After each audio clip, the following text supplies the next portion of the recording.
I walked into a cell phone store here in Twin Falls some months ago. I needed to replace a phone. What was happening? Well, unlike today, where apparently it didn't charge overnight, I must have made a mistake plugging it in, and so I got it off. But I was actually, it was working, but the screen no longer, it was just black.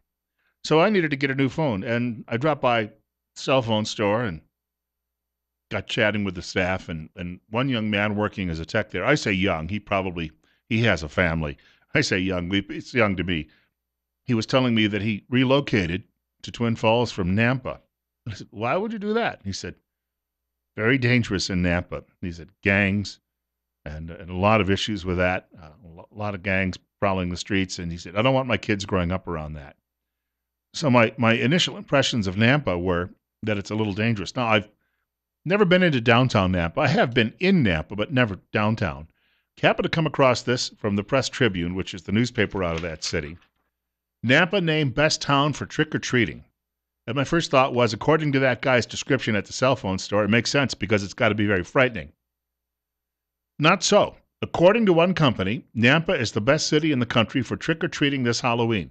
Smart Asset, a financial technology company, named Idaho's second largest city the best place for a Halloween tradition based on weather, safety, neighborhood density, affordability, and the percentage of children in the population. This town of 80,000 has extremely safe streets and enjoys cool, dry autumn, Smart Asset said of Nampa.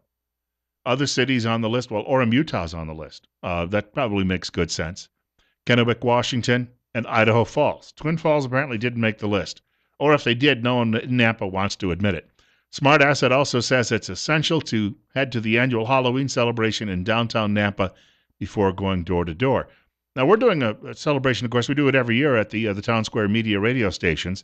And we'll be up at Fred Meyer on Halloween Day. And, of course, a lot of people have participated in that in years past. And I guess Benito and I are going to be handing out candy. I'm told that this is a bit like, though, it's in reverse. Remember when Lucy and Ethel working in the candy factory? And the conveyor belt speeds up and they're trying to get so they're stuffing the candy into their clothes, into their mouths and the like. And it just gets to be a real mess. This is going to be in reverse. We're going to be passing out the candy, but I'm told it's so busy that we're going to have probably bursitis by the time we finish up from all the movements of our arms as we're passing out the candy to the kids as they come through. And there's traffic direction. And so it's a busy, busy event. That's coming up, of course, 2 weeks from Saturday. And we'll all be participating, all 4 of our radio stations. So looking forward to meeting some people there. Last year, when I was still in Delaware, we decided we were going to have a bit of a neighborhood event. We lived in a development, I call it new. It's about 10 years old. They're still building there. During the recession, the previous builder went belly up. New company came in, took over, and actually building nicer homes. So we knew that we were going to have a lot of the children from around the neighborhood coming along. So what we did is we pooled our resources with some neighbors, and I had a big garage, wide garage. So we popped open the garage door, set up a bunch of card tables, and just put out reams and reams of candy, so we could pass it out to the kids.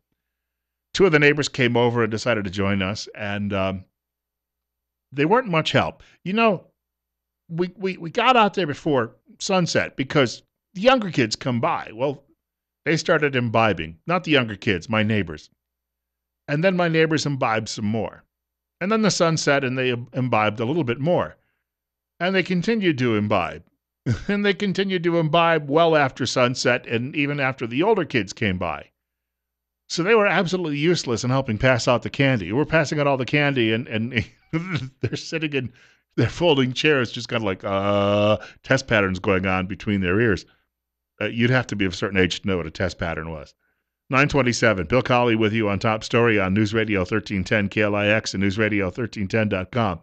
And then a little boy came over, and he stopped, and he decided to look through all of the dishes because we had, one dish might have a particular kind of candy, and then you might have the sweet tarts in another dish. And so he's looking through all of the candy, but he must have been nearsighted because he had his face right down close to the candy in the bowl. And all of a sudden, coughed all over an entire bowl of candy. So that was out of commission at that point.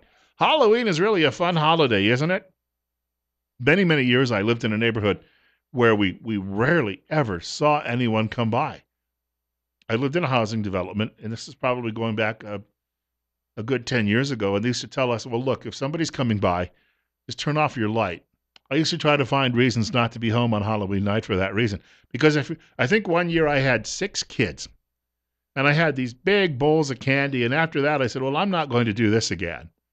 So I would usually go sit at the bowling alley or whatever and kill time until I figured they're all home. But you always get a few of those stragglers. It's 9:30 at night.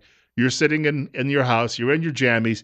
You got your furry slippers on. You got your feet up. You're watching a ball game, and all of a sudden, ding dong, and you're wondering why their parents are still allowing them to roam the neighborhood. But I was, a kid too one time, so I guess I could probably answer that, posing that more rhetorically. We've got a lot more coming up this morning. Bill Colley with you on Top Story on News Radio 1310, KLIX, and newsradio1310.com. I do want to point out one thing this morning, and it's come to our attention that we really need people to make donations to the Wellness Tree, where women who don't have sometimes the economic means can actually go and get a breast cancer screening and have some tests done. Otherwise, if they didn't get that opportunity, they might never know, and they might end up developing the disease, and by the time it's caught, it's too late for them. If you go to our website, newsradio1310.com, you will see this pink sort of ring around the website, and there are some ribbons in that ring. If you click on those, it's going to allow you to make a donation to the Wellness Tree. And just $10 will help treat 100 women. And they get no government funding. So why not support them? Because if that's the case, there's not a big bureaucracy and the money is going to a good cause. 9:30, Bill Colley with you on Top Story on News Radio 1310 KLIX and newsradio1310.com. It's 48. Hey, we talked about debate earlier. I've got to share Donald Trump's thoughts with you on that.